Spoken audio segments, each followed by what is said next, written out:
Oi, turminha do segundo ano, aqui é a tia Ellen. Hoje em História a gente vai falar um pouco sobre o Brasil regencial, tá? Que vai de 1831 até 1840. Recebe esse nome porque foi o período da abdicação de Dom Pedro I, que deixa o trono para o seu filho de 5 anos.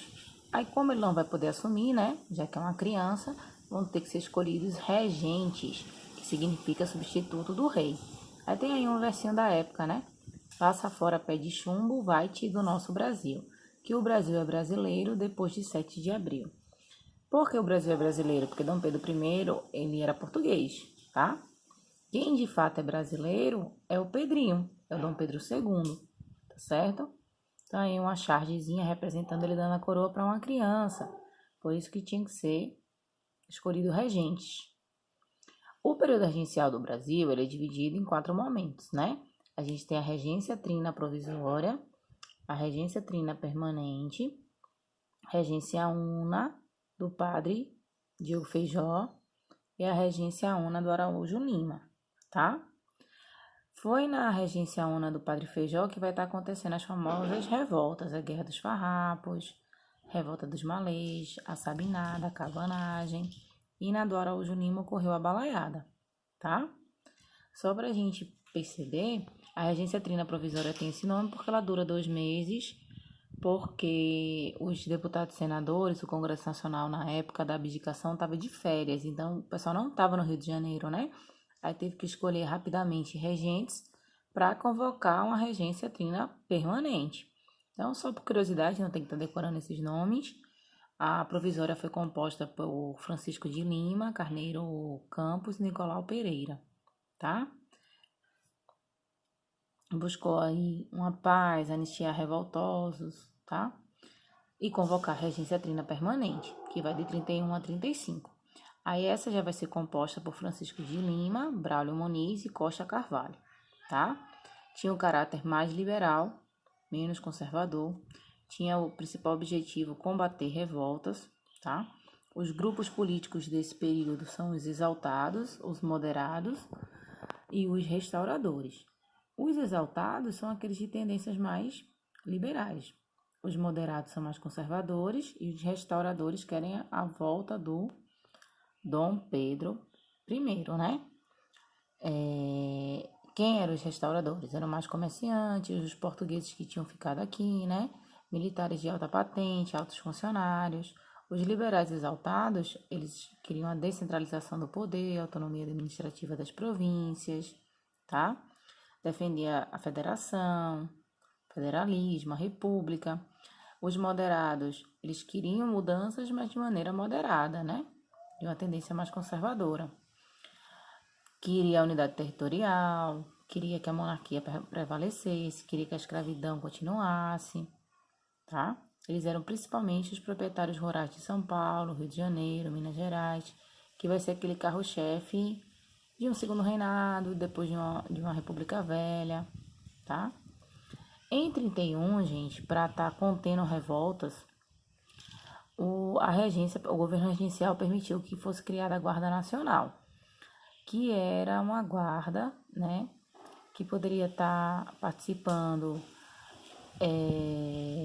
soldados de 21 até 60 anos, tá? E essa Guarda Nacional, ela só para ser validada, só era você pagar, o coronel pagar 100 mil réis ao governo e ele podia ter seus jagunços armados. Daí que os donos de terra começou a ter aquele poder todo que a gente vai estar enxergando mais na República Velha, ali na República dos Coronéis, que vão mandar nos votos, lembra? Mas eles vão ganhar esse poder todo inicialmente nesse Brasil regencial, que foi quando foi permitido eles terem jagunços armados e tá fazendo a justiça nos seus municípios, na sua região, tá? Então a Guarda Nacional é o ponto de partida do coronelismo, não deixa de ser, tá? Com o objetivo de conter agitações e revoltas, eles vão criar artigo de lei regencial. Então, tem a Constituição do Império, que foi aquela feita por Dom Pedro I, em 1824, do poder outorgado, poder moderador, mas eles vão trazer novas leis em 1834. A permissão da Guarda Nacional, por exemplo, é do ato adicional, tá? No ato adicional de 34, Eles vão suspender momentaneamente o poder moderador, tá vendo? Vão dizer que eles vão querer uma regência una, um único regente que vai ser mudado de 4 em 4 anos, até o Dom Pedro II crescer, né? E vão querer criar assembleias legislativas provinciais, para que cada província possa ter algumas leis específicas, tá? Nas suas regiões. Lembrando que os partidos políticos da época eram os restauradores, os exaltados e os moderados, tá? Quando morre Dom Pedro I, os restauradores teve que se dissolver, tá bom? Os exaltados vão enfrentar os moderados e perdem, né? Acaba perdendo força. Então, o único partido que vai sobrar nesse contexto todo são os moderados, tá? E depois, dentro desses moderados, vão ter aqueles que vão ser mais liberais e outros que vão ser mais conservadores. Então, no reinado de Dom Pedro II, a gente vai estar conversando sempre sobre dois partidos políticos, os liberais e os conservadores, que vieram desses moderados, tá vendo? Quais são as características da regência do Feijó, tá? Do padre Diogo Feijó. No governo dele vai ocorrer as revoltas de Farroupilha, Farrapos, Cabanagem, Malês e Sabinada.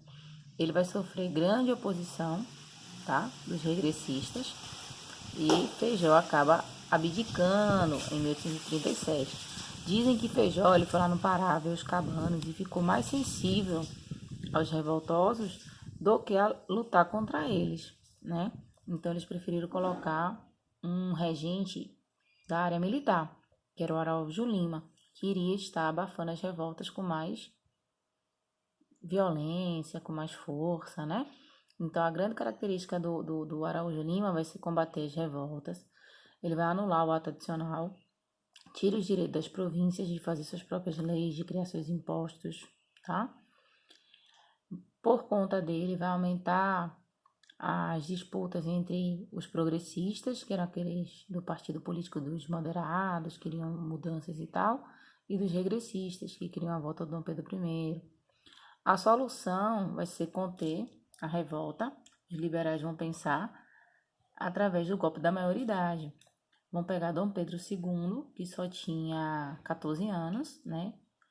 E vão colocá-lo como se ele fosse de maior para ele assumir o trono, tá?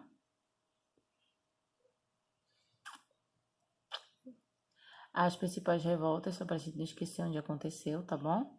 Malês foi em Salvador, na Bahia. Cabanagem, no estado do Pará, que era chamado na época de Grão-Pará. Farroupilha foi naquela região do Rio Grande do Sul, depois consegue apoio de Santa Catarina. Sabinada foi na Bahia e Balaiada foi no Maranhão. Cada uma com seu motivo específico, com a sua causa específica.